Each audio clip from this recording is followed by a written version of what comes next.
এদের অনেকে they were ড্রাগড, তাদেরকে ড্রাগ করা হয়েছে যেন তারা বুক পেতে পুলিশের সামনে চলে আসতে পারে। এই পদ্মা নদীর পাঙ্গাস এই আরাফাত, সে নিজে মাদকাসক্ত, সে নারী লিপসু, সে হচ্ছে বনানীতে গুলশানে, তার গুলশান থেকে ধরছে না, সে হচ্ছে এই বাংলাদেশের সবচেয়ে বড় রেপিস্টদের একজন, সে বাংলাদেশের রেপিস্টদের একজন।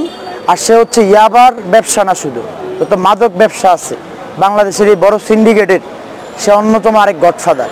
সে কিভাবে ছাত্রদেরকে বলতো, আমি তো অবাক হয়েছি এই লোক কি এখনো বাইচা আছে কিনা, যেহেতু আপনি নিশ্চিত হয়েছেন তারে কি জীবিত ধরছে, জীবিত ধরছে। আপনি আবার বললেন, আমার প্রশ্ন করছেন এখানে একটা ভুল আছে, আপনি বলছেন তথ্য প্রতিমন্ত্রী। আরে তথ্য প্রতিমন্ত্রী আপনি স্বীকৃতি কেন দিলেন?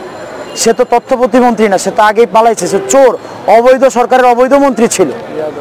সে শুধু বেয়াদব না, সে হচ্ছে মাদকাসক্ত এবং তরুণ প্রজন্মকে ধ্বংস করার মহা উৎসবে সে লিপ্ত ছিল।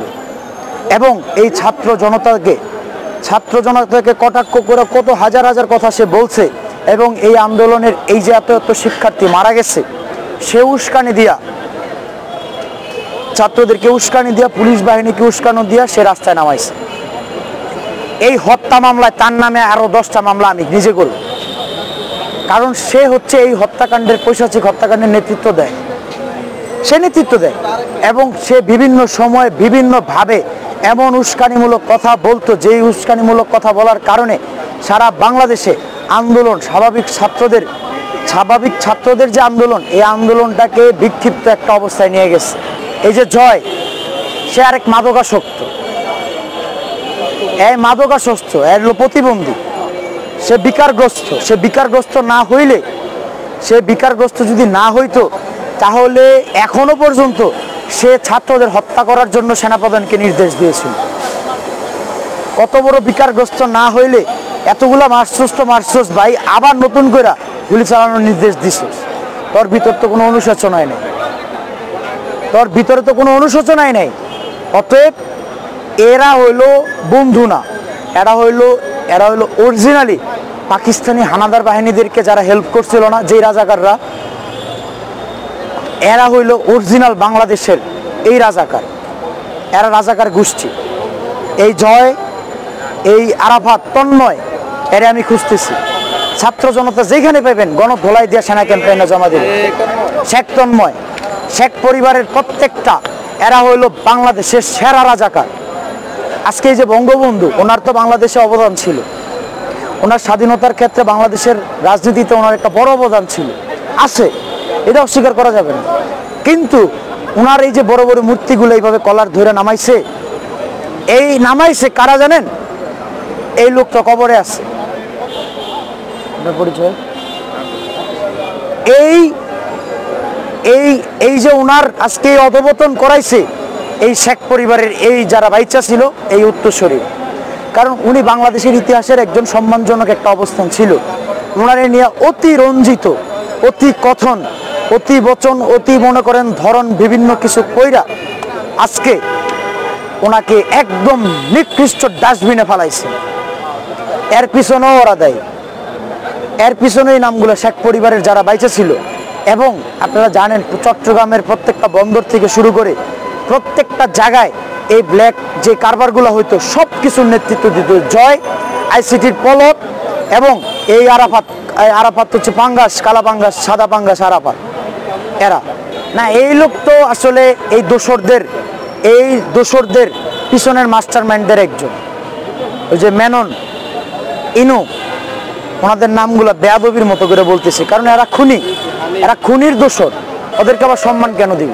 এবং জাতীয় পার্টি যারা বৈধভাবে, এরা বলতেছে এরা বৈধ সংসদের সংসদের এরা হচ্ছে বিরোধী দল। পুরোটা সংসদ ছিল একটা নাটকের নাট্যমঞ্চ। জনগণের সাথে তামাশা আপনারা এতদিন পর্যন্ত করছেন, তামাশা করছেন, এখন জাতি আপনাদের নিয়ে তামাশা দেয়। আচ্ছা, এখানে একটু সংযুক্ত করি, আমি বঙ্গভবনে প্রথম ছাত্রদের যারা ছাত্ররা অভ্যুত্থানের পরে গেছে তাদের মধ্যে একজন ছাত্র। তো সেইখানে আমি যাই অবাক হয়েছিলাম, সেই টেবিলে জিএম কাদের থেকে শুরু করে সরকারের অন্যান্য সব সরকারের সহযোদ্ধারা, এরা বৈশা আপেল জুস খাইতেছিল, কেক টেক খাইতেছিল, বিভিন্ন কিছু খাইতেছিল, আমারও উৎসাহিত করতেছিল, আব্দুল্লাহ খাও। আমি অবাক হয়েছি, এই রাষ্ট্রপতি চুপ্পু সাহেব ওনাদেরকে নিয়ে বৈশা, তখন লাশের পর লাশের সারি বাইরে, সেইখানে এনারা খিচুড়ির পার্টি করছে। এটা কিন্তু আমি প্রথম বলতেছি আপনাদের সামনে, এরা খিচুড়ির পার্টি করছে এবং আপেল জুস থেকে শুরু করে তারা একটা মানে উৎসব সেলিব্রেশন করতেছিল। রাজনৈতিক দলের নেতাদেরকে ডাকছে, সেটা পজিটিভ কারণ থাকতে পারে, সেনাপ্রধান সহ অন্যান্য তিন বাহিনীর প্রধানরা রাজনৈতিক নেতাদের ডাকছে, কিন্তু সেই নেতাদের মাঝখানে এই ফ্যাসিস্টের যারা দোসর ছিল এরাও ওইখানে আমন্ত্রণ ছিল। ওই যে 14 দলের এক দল না পালাইছে, আর 13 দল তো রাস্তায় ছিল, এরা ওই ভবনে ছিল। অতএব এদেরকে গ্রেফতার করে পুলিশে গ্রেফতার না, সেনাবাহিনীর হেফাজতে রাখুক, নতুন আইন তৈরি হবে, এদের কি করা হবে না করা হবে সেটা জনগণ সিদ্ধান্ত নেবে। সরকার ছাত্র সমন্বয়কদের ছাত্র জনতার মাঝখানে সে তো একদমই মানে সে সরকারের পাচাটা দালাল ছিল, সরকারের না আসলে ফ্যাসিস্ট হাসিনার পাচাটা দালাল ছিল। আর গুজরাটের কসাই মোদি, হ্যাঁ বিজেপির মোদি, এই মোদির একটা বড় দালাল ছিল হচ্ছে সে।